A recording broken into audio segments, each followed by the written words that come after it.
ఇక ఫిరాయింపు శాసనసభ్యులను అనర్హత భయం వెంటాడుతోంది.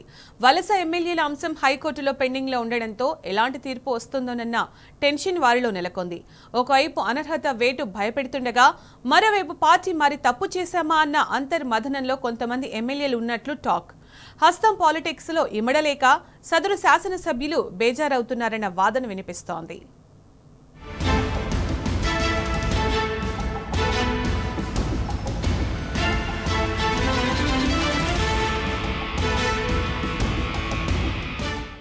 బీఆర్ఎస్ నుంచి కాంగ్రెస్ లో చేరిన 10 మంది శాసనసభ్యులను అనర్హత టెన్షన్ వెంటాడుతోంది.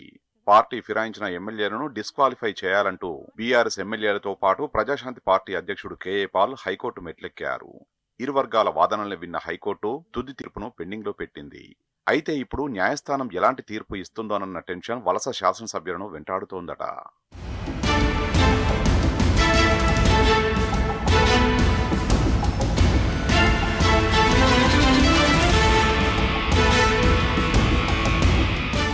పది మందిలో ఒకరిద్దరు మినహా మిగిలిన ఎమ్మెల్యేలు ఎవరూ కాంగ్రెస్ లోకి ఫిరాయించడంపై తీవ్రమైన అసంతృప్తితో ఉన్నారట.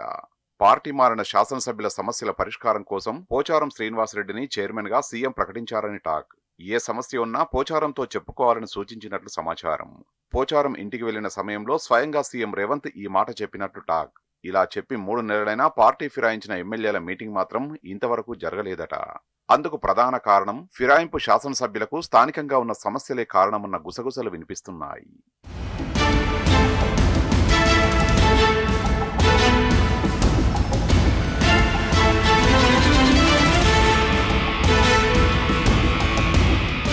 ముఖ్యంగా వలస ఎమ్మెల్యేలకు పెద్దన్నగా ఉన్న పోచారం శ్రీనివాసరెడ్డికి ఎక్కువ సమస్యలు ఉన్నాయట.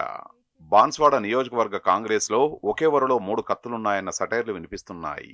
ఆగ్రోస్ చైర్మన్ కాసుల బాలరాజు, ఇటీవల పోటీ చేసి ఓడిపోయిన ఏనుగు రవీందర్ రెడ్డితో పాటు శాసనసభ్యుడు పోచారం చేరికతో మొత్తంగా 3 గ్రూపులు ఏర్పడ్డాయట. జగిత్యాలలో ఎమ్మెల్యే సంజయ్, ఎమ్మెల్సీ జీవన్ రెడ్డి మధ్య పరిస్థితి ఉప్పు నిప్పులా తయారైంది. గద్వాల నియోజకవర్గంలో కృష్ణమోహన్ రెడ్డి, సరిత తిరుపతయ్యకు మధ్య పొసగడం లేదు.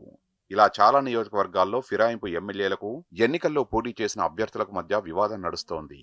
దీంతో కాంగ్రెస్ లో అనవసరంగా చేరాం అన్న ఆందోళనలో సదరు శాసనసభ్యులు ఉన్నట్లుగా ప్రచారం జరుగుతోంది.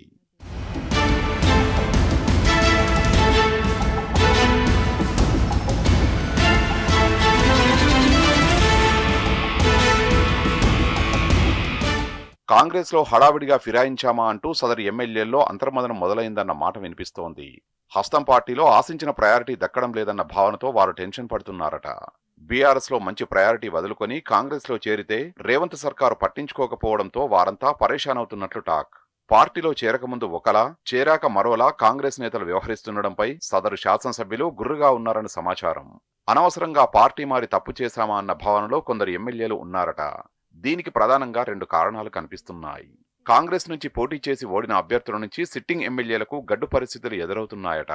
అలాగే హస్తంలో చేరికకు ముందు శాసనసభ్యులకు ఇచ్చిన హామీల ఊసే ఎత్తకపోవడం మరో కారణంగా తెలుస్తోంది.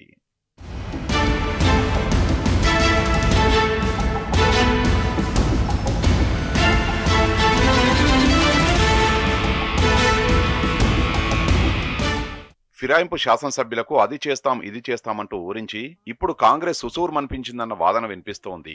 ఇప్పటికైనా కాంగ్రెస్ అధిష్టానం ఈ వలస ఎమ్మెల్యేల సమస్యలను గుర్తించి తగిన ప్రాధాన్యత ఇవ్వాలని వారి అనుచరవర్గం బలంగా కోరుకుంటోంది. మరి ఇప్పటికైనా సీఎం రేవంత్, కాంగ్రెస్ పెద్దలు ఈ వలస శాసనసభ్యులను పట్టించుకుంటారా లేదా ఎప్పటిలాగే టేక్ లైట్ అంటారా అన్నది చూడాలి.